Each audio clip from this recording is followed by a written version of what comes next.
सभापति महोदय, विपक्ष जो तमाशा कर रहा है वो सारा देश देख रहा है और इसके लिए जनता इन्हें माफ नहीं करेगी। अभी हमारी विद्वान सदस्य श्रीमती लता बानखेड़े जी ने एक सवाल पूछा है कि इसको केवल 96 जिलों में क्यों लागू किया गया है। 100 में से 96 जिले, 4 जिले क्यों छूट गए हैं। माननीय सभापति महोदय, मैं बड़ी तकलीफ के साथ ये कहना चाहता हूँ, बड़े दुख से ये कहना चाहता हूँ कि इतनी महत्वपूर्ण योजना को पश्चिम बंगाल की सरकार ने लागू नहीं किया है, ये पाप किया है। माननीय सभापति महोदय, पश्चिम बंगाल के 4 जिले जिनके साथ ये सरकार अन्याय कर रही है पश्चिम बंगाल की। माननीय सभापति महोदय, 4 जिले जिनके नाम भी मैं बताना चाहता हूं और बंगाल की जनता भी सुन ले। पुरुलिया, दार्जिलिंग, अलीपुरद्वार, झारग्राम, ये 4 जिले हमने प्रधानमंत्री कृषि धन धान योजना में सम्मिलित किए थे और ये जिले इसलिए सम्मिलित किए थे कि बंगाल के इन जिले के गरीब किसानों की इन जिलों में उत्पादन बढ़ाया जा सके, उत्पादन की लागत घटाया जा सके, सिंचाई सुविधाएं बढ़ाई जा सके, ऋण के प्रवाह को बढ़ाया जा सके, प्रवाह को बढ़ाया जा सके।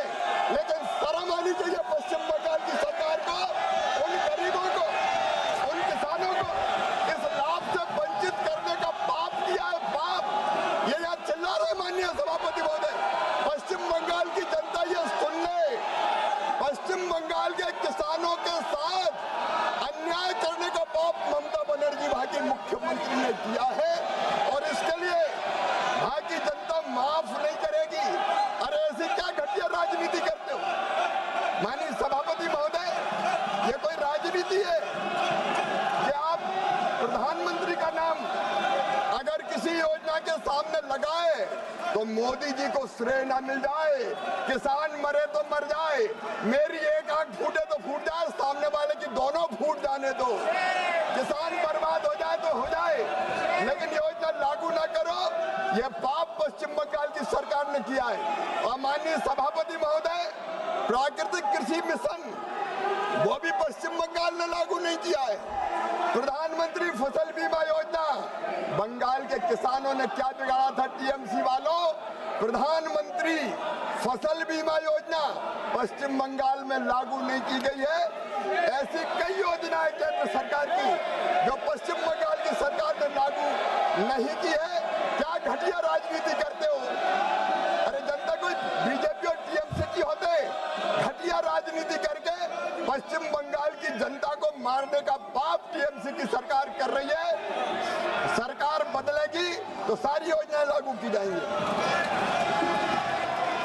माननीय सदस्य, मैं आप सभी से एक बार निवेदन कर रही हूँ, ये आचरण आप लोगों का अच्छा नहीं है। पूरा देश देख रहा है आप लोगों का आचरण। प्लीज आप लोग अपने अपने स्थान पर विराजिए। माननीय सदस्य, प्रश्न संख्या 242, माननीय सदस्य डॉक्टर निशिकांत दुबे जी। प्रश्न संख्या 242। माननीय सभापति महोदय, एक विवरण सभा पटल पर रख दिया गया है। माननीय सभापति महोदया, प्रत्येक साल भारत सरकार ये पार्लियामेंट में कहती है कि खाद्यान्न का उत्पादन बढ़ रहा है, खाद्यान्न का क्षेत्रफल बढ़ रहा है और जो सिंचाई की सुविधा है वो खेतों में हम पहुंचा पा रहे हैं और जो माननीय प्रधानमंत्री जी का मिशन है कि किसानों की आय को दोगुना करें, वो लगातार जो है उसमें भारत सरकार काम कर रही है। मेरा आपके माध्यम से मंत्री महोदय से आग्रह है या प्रश्न है कि 2014 के बाद से 2016-26 तक, आज 12 साल में भारत सरकार ने कौन सी ऐसी योजना बनाई जिसके कारण खाद्यान्न का उत्पादन लगातार बढ़ रहा है, क्षेत्रफल बढ़ रहा है और किसानों की आय जो है वो दोगुनी हो रही है। माननीय मंत्री जी। माननीय सभापति महोदय, हमारे जुझारू माननीय सदस्य निशिकांत दुबे जी ने एक बहुत महत्वपूर्ण सवाल पूछा। प्रधानमंत्री श्रीमान नरेंद्र मोदी जी के नेतृत्व में हमारी सरकार ने 3 बड़े लक्ष्य तय किए हैं। एक, देश की खाद्य सुरक्षा सुनिश्चित करना, दूसरे, किसान को ठीक दाम देना, और तीसरे, पोषण युक्त आहार उपलब्ध कराना। और इसके लिए उत्पादन बढ़ाना, उत्पादन की लागत घटाना, उत्पादन के ठीक दाम देना, नुकसान हो जाए तो उसकी भरपाई करना, कृषि का विविधीकरण, प्राकृतिक खेती, ऐसी कई योजनाएं, इसके लिए अनेकों योजनाएं प्रारंभ किए। और इन्हीं का परिणाम है माननीय सभापति महोदय, मैं आपको बताना चाहता हूं कि आज रिकॉर्ड उत्पादन देश में हो रहा है, रिकॉर्ड उत्पादन।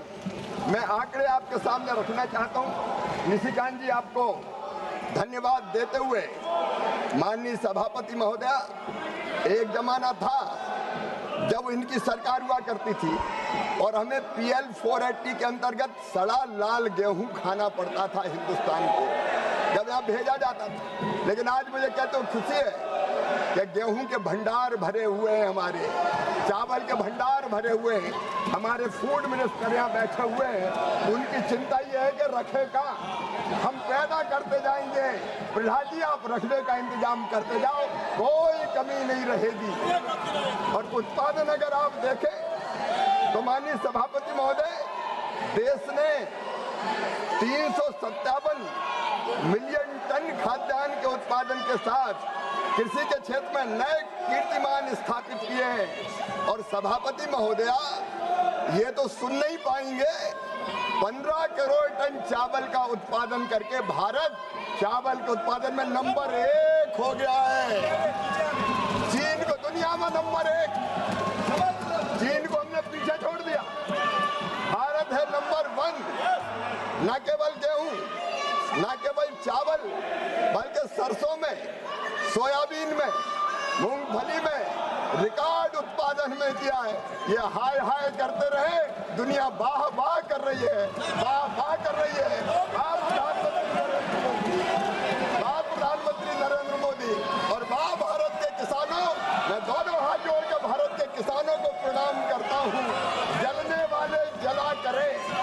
लेकिन अब आप देखिए, हमारा जो उत्पादन है वो हरित क्रांति के दौर से भी ज्यादा तेजी से बढ़ रहा है। 66-67 में माननीय सभापति महोदय, उत्पादन कुल 74 मिलियन टन था, जो अब बढ़ के 357 मिलियन टन पहुंच गया है। 357 मिलियन टन।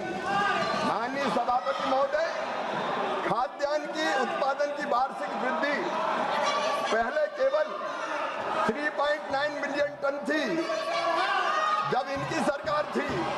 24-25 के दौरान बढ़ के ये 8.1 मिलियन टन हो गई है, जो अब तक की सबसे तेज वृद्धि है। और केवल खाद्यान्न नहीं, माननीय सभापति महोदय, फल भी तो चाहिए, सब्जी